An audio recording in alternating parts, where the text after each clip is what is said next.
Narito na ang mga nakakatakot na video na nakunan ng kamera.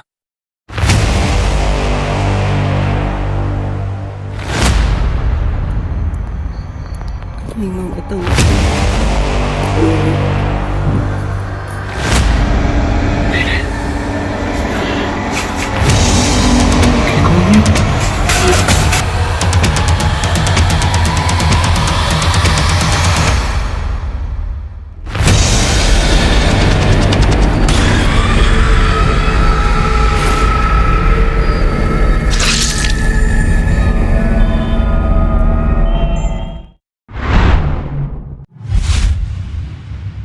Yo nunca he sentido que me parezco a Dua Lipa, pero desde que me corté el cabello siento que me parezco muchísimo menos a Dua Lipa.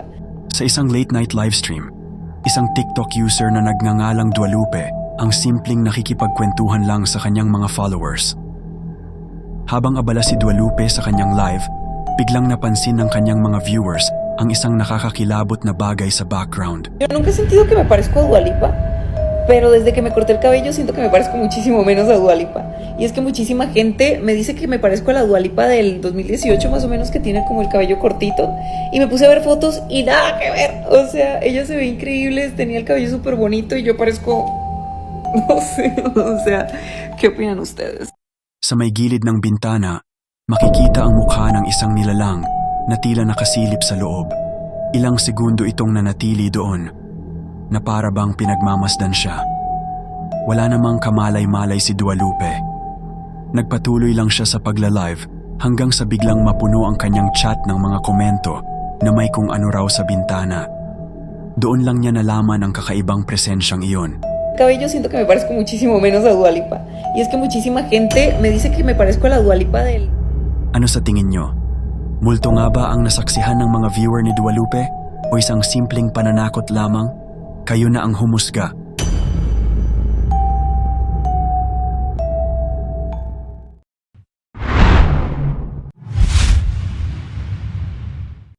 Sa video na ito, si TikTok user Creed ay nagha-hiking sa isang kakaibang trail nang biglang may nangyaring hindi niya inaasahan.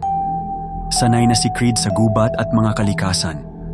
Karaniwan na sa kanya ang mga tunog ng ibon, mga hayop at kaluskos ng mga dahon. Ngunit sa pagkakataong ito, bigla na lang naging sobrang tahimik ang buong paligid. Walang kahit anong ingay, parang tumigil ang mundo. Lalong kinilabutan si Creed nang mapansin niya ang isang kuneho sa gitna ng daan. Nakapirmi lang ito, parang estatwa. Hindi ito tumatakbo o natatakot kahit lumapit pa siya. Dahil sa kakaibang sitwasyon, nagsimula siyang mag-record ng video.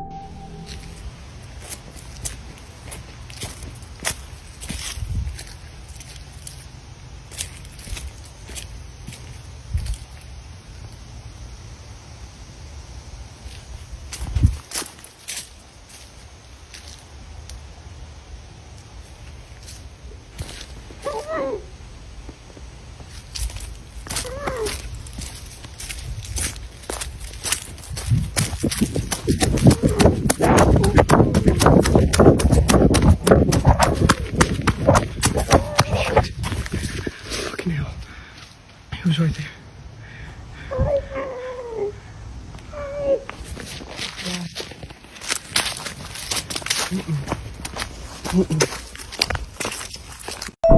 Habang kinukunan niya ng video ang kuneho, bigla na lang may narinig na nakakakilabot na tinig. Mahina ngunit malinaw, tila tinig ng isang nilalang na hirap huminga. Kung pakikinggang mabuti, maririnig ang mga salitang, "Help me, please." Ayon sa maraming viewers, posibleng ito ay isang skinwalker, isang nilalang sa mga alamat na kaya umanong gayahin ang anyo at boses ng mga tao at hayop. Maraming naniniwala na ito ang dahilan kung bakit nanahimik ang buong gubat at kakaiba ang naging kilos ng kuneho. Isa nga ba itong tunay na encounter sa isang skinwalker o may ibang paliwanag sa likod ng video na ito? I-comment mo sa ibaba ang iyong opinyon.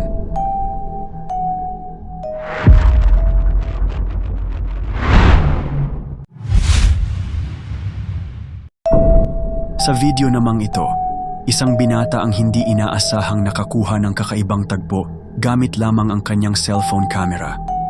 Nang gabing iyon, kaswal lamang silang nakaupo ng kanyang mga kaibigan sa kanilang balkonahe.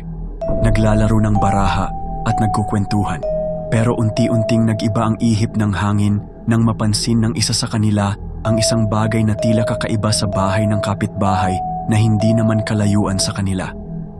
Dahil sa matinding kuryosidad, agad nilang kinunan ng video ang nasabing tagpo at ito ang kanilang nakuha.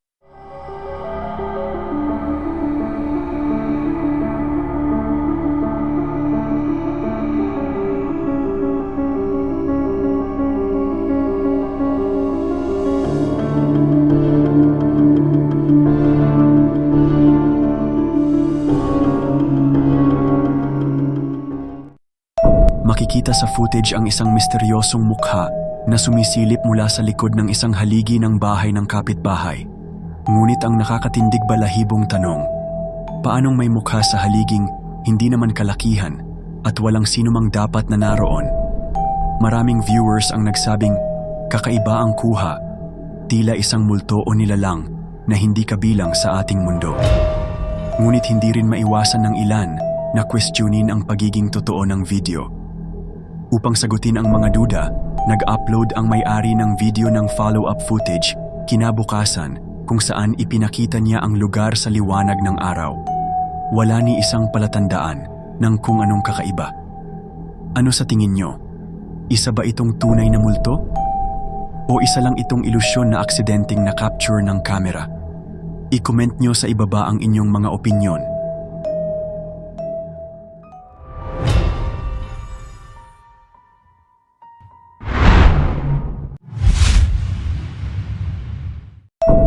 Isang TikTok user ang nagbahagi ng isang hindi inaasahang karanasan na hanggang ngayon ay wala pa ring malinaw na paliwanag. Sa kuha ng video, makikita na kinukuhanan niya ng footage ang isang misteryosong figura sa bakuran ng isang bahay. Isang lugar na pinaniniwalaan ng ilan na di umano'y pinamumugaran ng mga multo.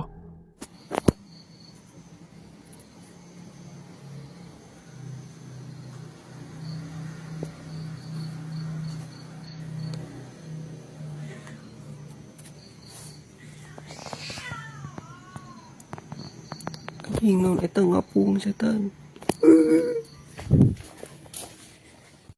Sa mismong video, malinaw na matatanaw ang isang matangkad na puting anino na tila nakalutang sa ere.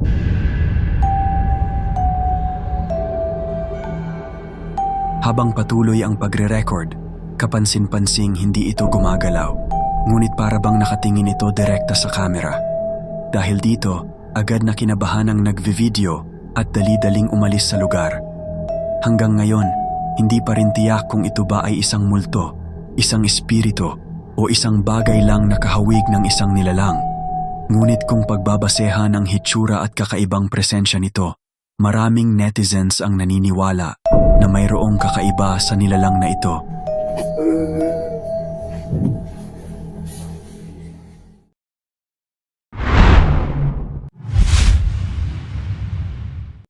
Isang lalaki na nagngangalang Frank ang mahilig mag-explore ng mga abandonadong lugar. Ngunit isang araw, tila nagkamali siya ng pinasok. Natagpuan niya ang isang kakaibang lugar na may mga simbolong demonyo na nakapinta sa mga pader. Hindi niya ito masyadong pinansin noong una, ngunit makalipas ang ilang araw, nagsimula na ang mga hindi maipaliwanag na kaganapan sa kanyang tahanan. Madalas siyang makarinig ng mga kakaibang tunog sa loob ng bahay, mga kaluskos, mahihinang boses at tila mga yapak na wala namang pinanggagalingan. Hanggang isang gabi, muling narinig ni Frank ang mga tunog at nagdesisyon siyang i-record ito. Panoorin nating mabuti ang kanyang nakuhanan. Kuya, nasa yung ninyo?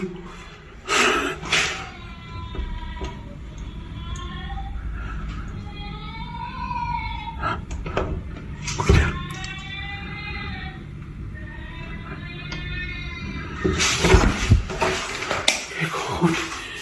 No hay nadie. Makikita't maririnig natin sa video ang isang nakakakilabot na tunog ng umiiyak na sanggol, ngunit parang ang creepy at hindi normal. Ang mas nakakatindig balahibo pa, Nang buksan niya ang pintuan ng kwarto kung saan nanggagaling ang tunog, wala siyang nadatnan. Ngunit hindi dito natapos ang kababalaghan. Ilang araw ang lumipas, mas lumala ang mga kaganapan. Habang mag-isa siya sa bahay, narinig niya ang mga tunog na nagmumula sa kanilang banyo. Empiezo a grabar porque estoy escuchando sonidos desde el baño muy raros y estoy solo en casa.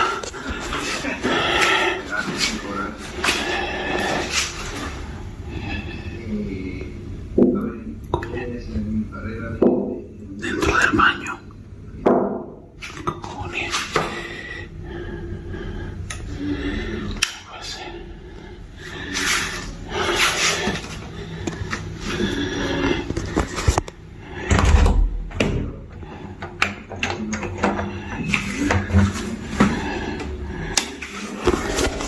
Hay alguien ahí.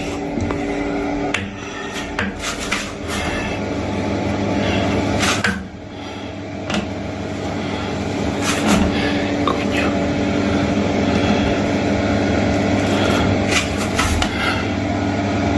Mire.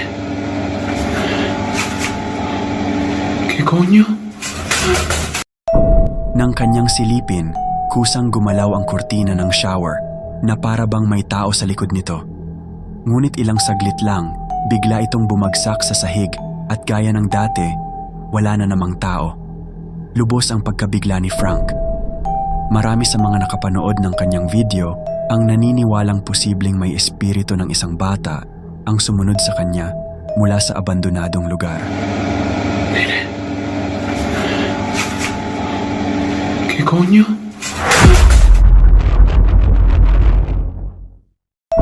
At iyan ang mga nakakatakot na video para sa araw na ito. Maraming salamat sa inyong panonood. Huwag ninyong kalimutang i-like ang video, mag-subscribe at i-click ang notification bell para lagi kayong updated sa mga susunod pa nating creepy content. Hanggang sa muli at mag-ingat kayo palagi. ¿Qué coño?